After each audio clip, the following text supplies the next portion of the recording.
माझं नाव अविनाश शिवाजी पवार, राहणार सावळेश्वर, तालुका पेठ, जिल्हा बीड. तुम्हाला कशाचा प्रॉब्लेम होता?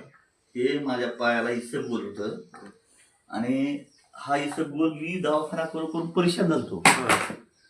पण ह्या साबण, जसं राधिका हे साबण जे आहे, हे साबण लावल्यापासून मला एक 8 दिवसामध्ये फरक पडलाय. खाजवायचं थांबलंय आणि ह्या साबणामुळं ही जी तकलीफ होती, परेशानी होती, म्हणजे खाजविणं हे करणं, ही पूर्ण बरं झालंय.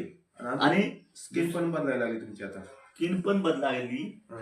आणि ह्याच्यामुळे फक्त एवढंच केलं, संध्याकाळी लावून जर समजा आपण झोपलो, संध्याकाळी तुम्ही लावून ठेवली साबण? संध्याकाळी साबण लावून ठेवली आणि थोडं 10 मिनिट थांबलो कोरडी पडूस, आणि नंतर आराम केला. त्याच्यामुळं रिझल्ट मला जास्त आला. आता साबण सगळ्या अंगाला लावता का तुम्ही? सध्या मी साबण पूर्ण शरीराला लावतो. जसं आपण दुसरं साबण वापरतो तशा प्रकारे मी साबण लावतो.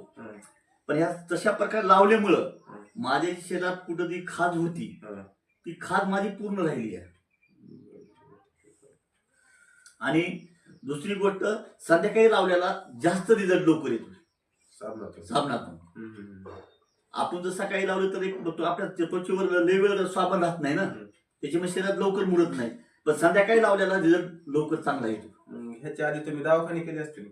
ह्याच्या आधी मी इतके दवाखाने करून परेशान झालो, पण त्या दवाखान्याचा काही मला उपयोग नाही. तात्पुरतं राहायचं, जोपर्यंत गोळी औषध लावतो तोपर्यंत राहायचं. पण ह्या साबणानं माझं त्वचा सुद्धा एकदम क्लिअर होत आली त्वचा. 1 महिनाभर जरा चालू करून तुम्हाला? 1 महिना झाले साबण चालू करून. 1 महिन्यात जर एवढे क्लिअर रिझल्ट आलाय. आणि मी आज जवळपास 7-8 वर्षापासून परेशान आहे ना ह्याला. दवाखाने चक्रा मारून महिन्याला 500-700 रुपये खर्च करून पण काहीच उपयोग नाही ना. पण साबणाचा एकदम राधिका साबण हे एकदम चांगले. आणि फक्त ह्याचं एवढंच आहे की संध्याकाळी लावून झोपल्याचा रिझल्ट लवकर चांगला येतो. मी सांगते सगळे, पण आता सगळे ऐकत नाहीत, करीत नाही. कसं राहावं, काय करावं आपण आता? इथून पुढे ऐकत नाही सगळे, तुमचं ऐकते माझे. नाही. आणि संध्याकाळी जेवण झाल्यानंतर आपण समजा लावून जर समजा 10 मिनिट बसलो तर पुन्हा आरामच करायचा आहे. वाळले की काय अडचण?